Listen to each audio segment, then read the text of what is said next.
O que se chamava Zé Mané rosnou para mim. Tinha uma tatuagem no bíceps que dizia ZM ama fofinha. E perder os nossos petiscos? Não, filho do Deus do mar. Nós, lestrigões, não estamos jogando só para matá-lo. Queremos almoçar. Ele acenou e um novo lote de bolas de queimado apareceu na linha de centro, mas aquelas não eram feitas de borracha vermelha. Eram de bronze, do tamanho de balas de canhão, perfuradas, com fogo saindo dos buracos. Deviam ser muito quentes, mas os gigantes as pegavam com as mãos nuas. "Treinador!" gritei.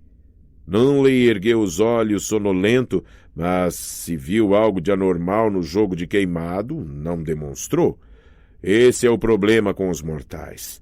Uma força mágica chamada a névoa disfarça a seus olhos a verdadeira aparência. Uma força mágica chamada a névoa disfarça a seus olhos a verdadeira aparência dos monstros e dos deuses, e assim eles tendem a ver apenas o que conseguem compreender. Talvez o treinador tivesse visto alguns garotos da 8ª série batendo nas crianças menores, como de costume. Talvez os outros garotos vissem os brutamontes de Matt Sloan prestes a lançar por aí coquetéis Molotov. Não teria sido a primeira vez. De qualquer modo, eu tinha certeza de que ninguém mais se dava conta de que estávamos lidando com genuínos monstros comedores de gente e sedentos de sangue. "Sim", resmungou o treinador. "Joguem direito." E voltou à sua revista. O gigante chamado Come-Crânios lançou a bola. Mergulhei de lado enquanto o cometa de bronze chamejante passava junto ao meu ombro. "Corey!" gritei. Tyson o puxou de trás da forração de parede bem no momento em que a bola explodiu contra ela, transformando-o acolchoado em farrapos fumegantes. "Corram!" gritei para os meus companheiros de time. "A outra saída!" Eles correram para o vestiário, mas outro aceno da mão de Zé Mané fez bater aquela porta também. "Ninguém sai enquanto você não estiver fora!" rugiu Zé Mané. "E você não vai estar fora enquanto não o comermos!" Ele lançou sua bola de fogo. Meus companheiros de time se espalharam enquanto ela abriu uma cratera no piso do ginásio. Procurei a contracorrente, que carregava sempre no bolso, mas então me dei conta de que estava usando meu short de ginástica. Eu não tinha bolsos. Contracorrente estava enfiada no bolso da calça jeans, dentro do armário, no vestiário, e a porta do vestiário estava trancada. Eu estava completamente indefeso. Outra bola de fogo veio como um raio em minha direção. Outra bola de fogo veio como um raio em minha direção. Tyson me empurrou para fora do caminho, mas a explosão ainda me atirou longe. Fiquei esparramado no chão do ginásio, com a vista embaçada pela fumaça, a camiseta desbotada salpicada de buracos chamuscados. Logo depois da linha de centro, 2 gigantes famintos me olhavam de cima. "Carne!" urraram. "Carne de herói para o almoço!" Os 2 fizeram pontaria. "Percy precisa de ajuda!" gritou Tyson e pulou na minha frente bem no momento em que eles lançaram suas bolas. "Tyson!" gritei, mas era tarde demais. As 2 bolas o atingiram, mas não, ele as agarrou.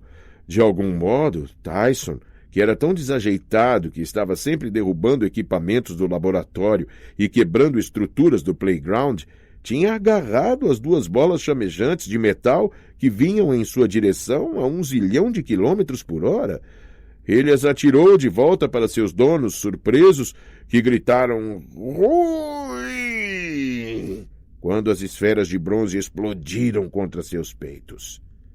Os gigantes se desintegraram em colunas gêmeas de chamas, um sinal seguro de que eram monstros, certo. Monstros não morrem. Simplesmente se dissipam em fumaça e pó, o que poupa aos heróis um bocado de trabalho de limpeza depois de uma luta. "Meus irmãos!" gemeu Zé Mané, o canibal. Ele contraiu os músculos e sua tatuagem de fofinha ondulou. "Você vai pagar por tê-los destruído!" "Tyson!" disse eu. "Cuidado!" Outro cometa disparou em nossa direção. Tyson só teve tempo de desviá-lo com um tapa. Passou voando por cima da cabeça do treinador Nunley e aterrissou na arquibancada com um imenso cabum. Crianças corriam de um lado para o outro gritando, tentando evitar as crateras fumegantes no piso. Outras esmurravam a porta, gritando por socorro. O próprio Sloan estava petrificado no meio da quadra, assistindo incrédulo às bolas da morte que voavam em volta dele. O treinador Nunley ainda não via nada. Deu uma batidinha em seu aparelho de surdez, como se as explosões estivessem causando interferência, mas não desviou os olhos da revista. Certamente a escola inteira podia ouvir o barulho. O diretor, a polícia, alguém iria nos ajudar.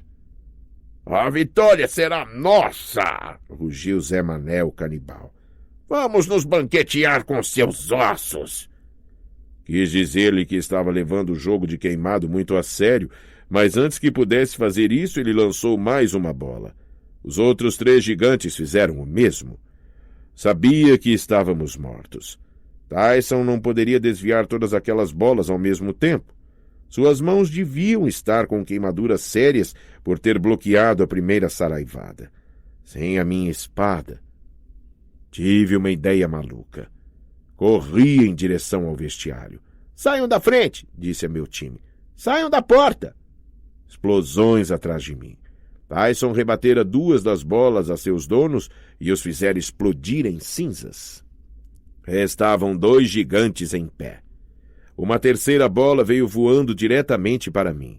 Eu me forcei a esperar. 1, 2, 3, e então me atirei para o lado, enquanto a esfera chamejante demolia a porta do vestiário. Calculei que o gás acumulado na maioria dos armários dos meninos seria suficiente para causar uma explosão, portanto, não me surpreendi quando a bola chamejante de queimado provocou um enorme bum. A parede explodiu. Portas de armários, meias, suportes atléticos e vários outros apetrechos pessoais fedorentos choveram por todo o ginásio. Virei-me bem a tempo de ver Tyson dar um soco na cara do come-crânios. O gigante desmoronou, mas o último gigante, Zé Mané, esperto, continuava segurando sua bola, esperando uma oportunidade. Ele a lançou justamente quando Tyson se virava para ele. Não! Gritei. A bola atingiu Tyson bem no peito. Ele deslizou por toda a extensão da quadra e bateu na parede do fundo, que rachou. Parte desmoronou em cima dele, abrindo um buraco que dava direto para a rua Church. Não entendia como Tyson ainda podia estar vivo, mas ele parecia apenas atordoado. A bola de bronze fumegava a seus pés. Tyson tentou pegá-la, mas caiu para trás, aturdido, em uma pilha de blocos de concreto. Bem, tripudiou Zé Mané, sou o último de pé. Vou ter carne suficiente para levar uma quentinha para a fofinha. Ele pegou outra bola e mirou Tyson. Pare, gritei.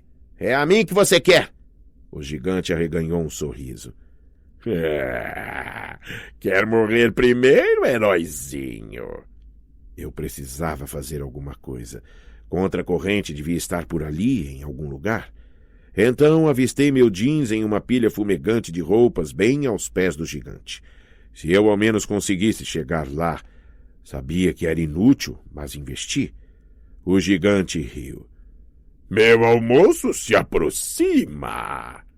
Ele ergueu o braço para lançar. Eu me preparei para morrer. De repente, o corpo do gigante enrijeceu-se. Sua expressão mudou de triunfante para surpresa. Bem no lugar onde deveria estar seu umbigo, a camiseta se rasgou e surgiu ali algo como um chifre. Não, um chifre não.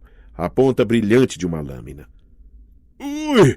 Murmurou ele e explodiu numa nuvem de chamas verdes, o que imaginei iria deixar Fofinha muito aborrecida. Em pé no meio da fumaça estava minha amiga Annabeth. Seu rosto estava sujo e arranhado. Carregava uma mochila esfarrapada pendurada no ombro, o boné de beisebol enfiado no bolso, uma faca de bronze na mão e um olhar selvagem nos olhos cinza tempestade, como se fantasmas a tivessem perseguido por 1000 quilômetros. Matt Sloan, que estivera ali em pé, abobalhado o tempo todo, afinal caiu na real. Piscou para Annabeth como se a reconhecesse vagamente da foto no meu caderno. É a garota! É a garota! Annabeth deu-lhe um soco no nariz, derrubando-o no chão. E você, disse ela, deixe meu amigo em paz. O ginásio estava em chamas. Crianças ainda corriam de um lado para o outro, gritando. Ouvi sirenes que uivavam e uma voz distorcida no alto-falante. Através das janelas de vidro nas portas de saída, pude ver o diretor, Sr. Bonsai, brigando com a fechadura e uma multidão de professores amontoada atrás dele. Annabeth, gaguejei. Como você... Há quanto tempo você... Quase a manhã toda. Ela embainhou a faca de bronze. Estava tentando encontrar um bom momento para falar com você, mas você nunca estava sozinho. A sombra que eu vi esta manhã... Aquilo era... Meu rosto ficou quente. Ah, meus deuses... Você estava olhando pela janela do meu quarto? Não dá tempo de explicar. Disparou com rispidez, embora ela mesma parecesse estar com o rosto um pouco quente. Mas eu não queria... Ali! Berrou uma mulher. As portas se abriram de repente e os adultos se precipitaram para dentro. Encontre-me lá fora, disse Annabeth. E ele? Apontou para Tyson, que ainda estava sentado encostado na parede, atordoado. Annabeth lançou-lhe um olhar de aversão que não entendi muito bem. É melhor trazê-lo. O quê? Não dá tempo, disse ela. Depressa. Ela colocou o boné de beisebol dos Yankees, que era um presente mágico de sua mãe, e desapareceu na mesma hora. Com isso, fiquei sozinho no meio do ginásio em chamas, quando o diretor investiu para dentro com metade do corpo docente e 1 ou 2 policiais. Percy Jackson, disse o Sr. Bonsai. O que... Como... Junto à parede destruída, Tyson gemeu e levantou-se da pilha de blocos de concreto. A cabeça dói. Matt Sloan também se aproximava. Olhou para mim com expressão de terror. Foi Percy quem fez isso, Sr. Bonsai. Ele tocou fogo no prédio inteiro. O treinador Nolan vai lhe contar. Ele viu tudo. O treinador Nolan estivera lendo com dedicação sua revista, mas, para meu azar, escolheu aquele momento para erguer os olhos ao ouvir Sloan pronunciar meu nome. Hã? Sim. Os outros adultos viraram na minha direção. Eu sabia que jamais acreditariam em mim, mesmo que eu pudesse contar-lhes a verdade. Arranquei contra a corrente dos meus jeans destruídos, disse a Tyson, vamos, e pulei pelo buraco escancarado na lateral do edifício. Pasta 3. Nós chamamos o táxi da tormenta eterna. Annabeth estava à nossa espera em um beco mais adiante na rua Church. Puxou Tyson e eu da calçada bem no momento em que um carro de bombeiros passou gritando seu gemido em direção a Merriweather. Onde você o encontrou? Perguntou ela, apontando para Tyson. Ali, sob circunstâncias diferentes, eu teria ficado realmente feliz em vê-la. Tínhamos feito as pazes no último verão, a despeito de a mãe dela ser Atena e não se dar muito bem com o meu pai. Tinha sentido mais saudades de Annabeth do que gostaria de admitir. Mas acabara de ser atacado por canibais gigantes. Tyson salvara minha vida 3 ou 4 vezes, e tudo o que Annabeth pôde fazer foi olhá-lo com raiva, como se ele fosse o problema. Ele é meu amigo, falei. Ele é um sem-teto? Que importância tem isso?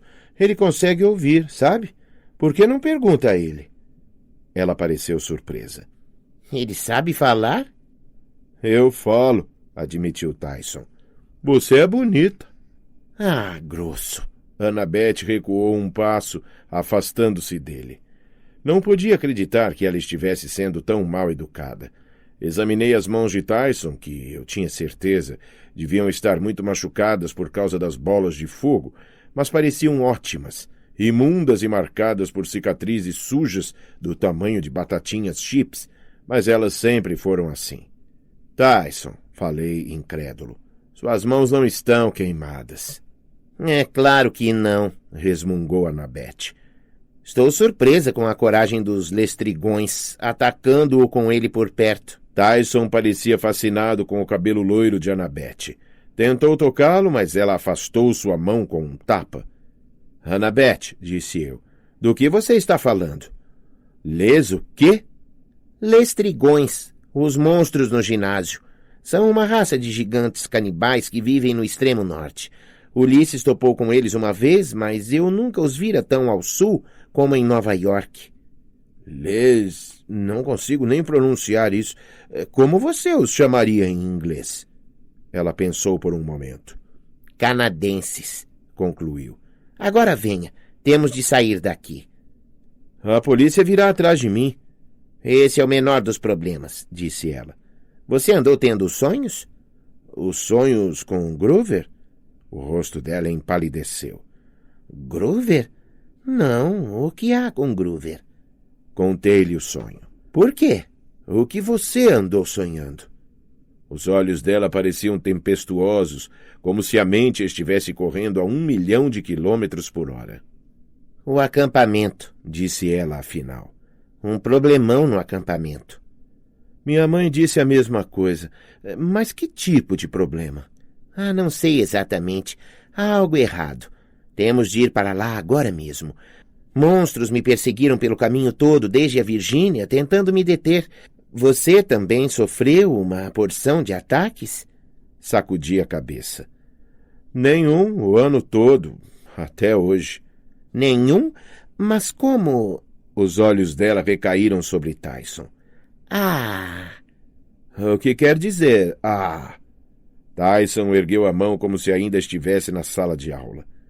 Os canadenses no ginásio chamaram Pierce de alguma coisa. Filho do deus do mar? Annabeth e eu trocamos olhares. Não sabia como poderia explicar, mas imaginei que Tyson merecesse a verdade depois de quase ter sido morto. Grandão, falei. Já ouviu aquelas velhas histórias sobre os deuses gregos? Como Zeus, Poseidon, Atena? Sim, disse Tyson. Bem, aqueles deuses ainda vivem. Tipo, vão seguindo a civilização ocidental de um lado para o outro e vivendo nos países mais poderosos. Portanto, estão agora nos Estados Unidos. E às vezes têm filhos com mortais. Filhos que são chamados de meios-sangues. Sim, disse Tyson, como se ainda esperasse que eu chegasse ao ponto principal. Bem, Annabeth e eu somos meios-sangues, disse eu. Somos como heróis em treinamento. E sempre que os monstros sentem nosso cheiro, eles nos atacam. É o que eram aqueles gigantes no ginásio. Monstros. Sim. Olhei para ele. Ele não parecia surpreso nem confuso com o que eu contava, o que me deixava surpreso e confuso. Então, você acredita em mim? Tyson assentiu. Mas você é filho do deus do mar? Sim, admiti. Meu pai é Poseidon. Tyson franziu a cara. Agora ele parecia confuso. Mas então... Uma sirene uivou. Um carro de polícia passou rapidamente pelo beco. Não temos tempo para isso, disse Annabeth. Vamos conversar no táxi. Um táxi até o acampamento? Disse eu. Você sabe quanto dinheiro... Deixe comigo. Eu hesitei. E Tyson? Imaginei-me escoltando meu amigo gigante até o acampamento meio-sangue. Se ele ficava fora de si em um playground comum com valentões comuns, como agiria em um campo de treinamento para semideuses? Por outro lado, os policiais estariam procurando por nós. Não podemos simplesmente deixá-lo aqui, concluí. Ele também vai estar encrencado. Sim, Annabeth pareceu contrariada. Sem dúvida, precisamos levá-lo. Agora venha. Não gostei do modo como ela disse aquilo, como se Tyson fosse uma grande doença que precisávamos levar ao hospital, mas a segui pelo beco. Juntos, nós três nos esgueiramos pelas goelas do centro, enquanto uma enorme coluna de fumaça se erguia do ginásio da escola, atrás de nós. Aqui. Annabeth nos deteve na esquina da Thomas com a Trimble. Vasculhou a mochila. Espero que ainda tenha sobrado uma.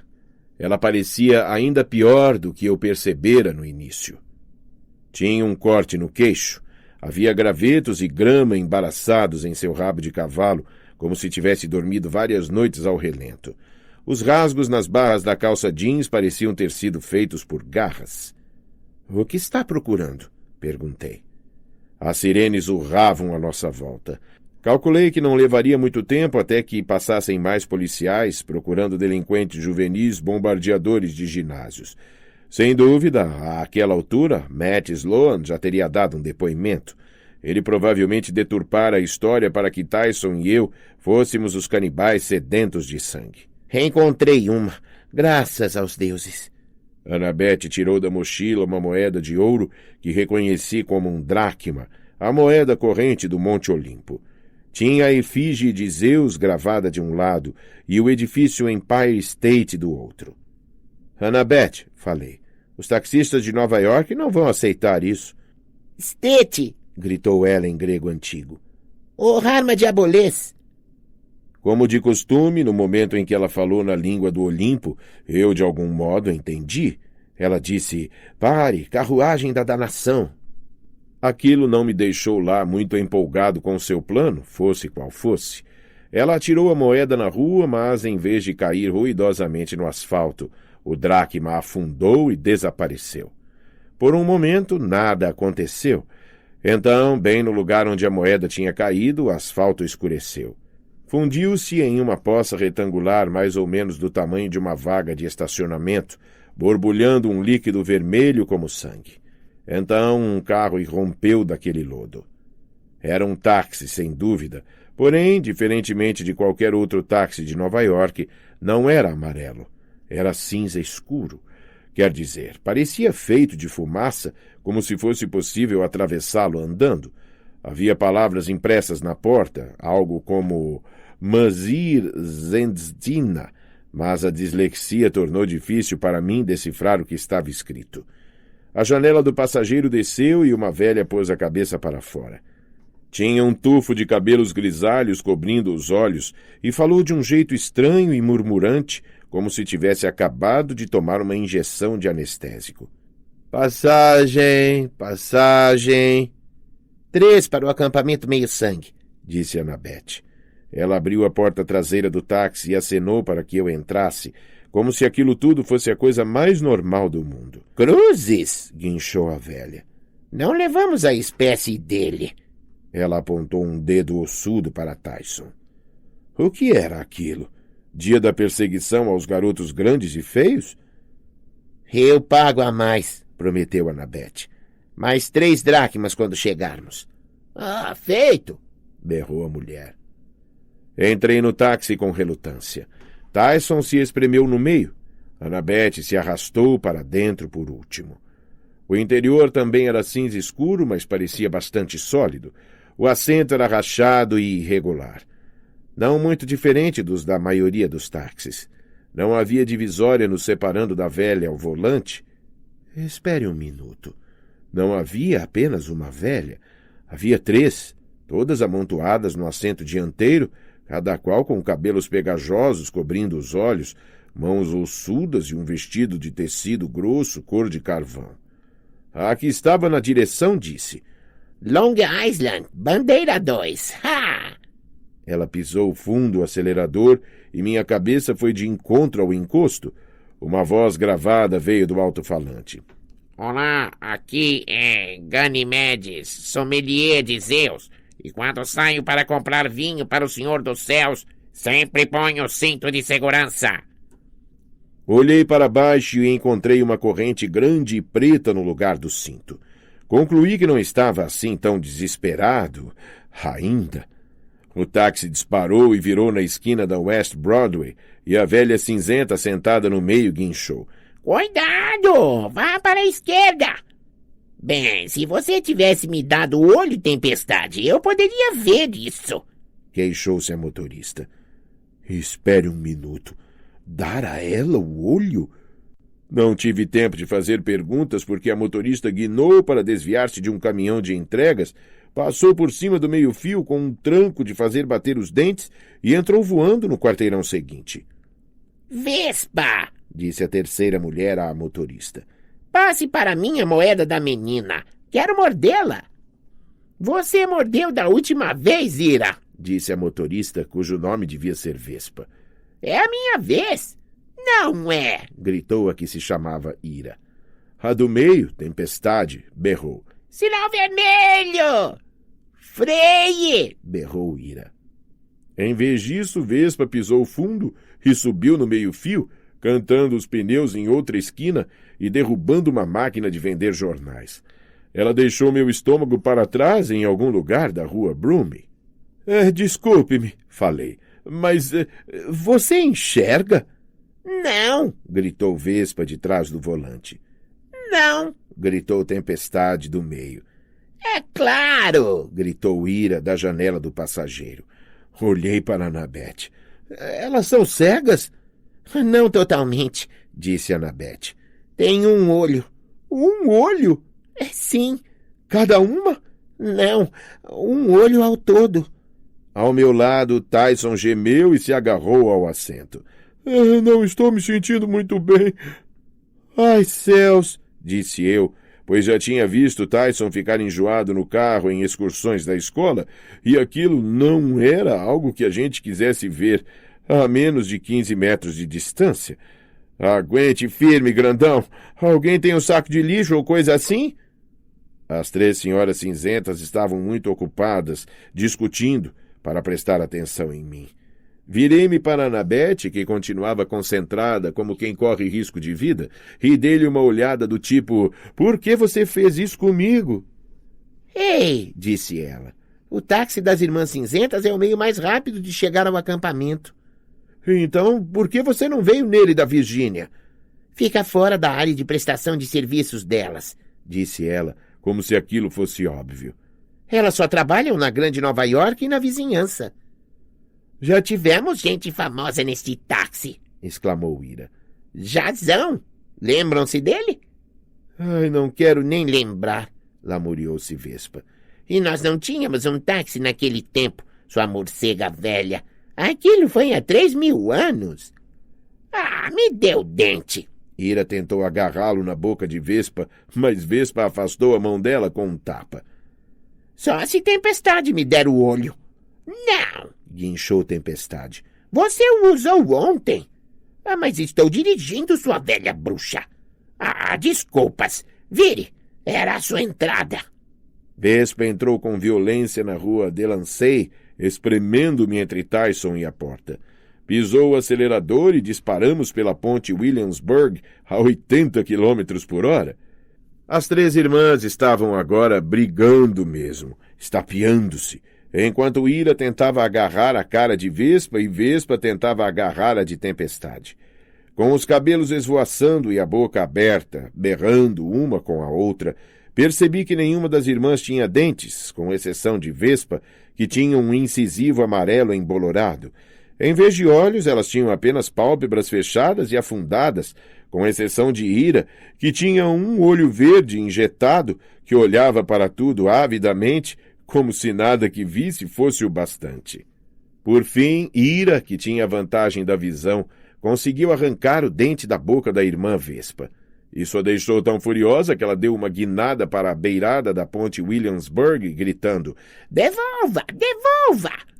Tyson gemeu e segurou o estômago.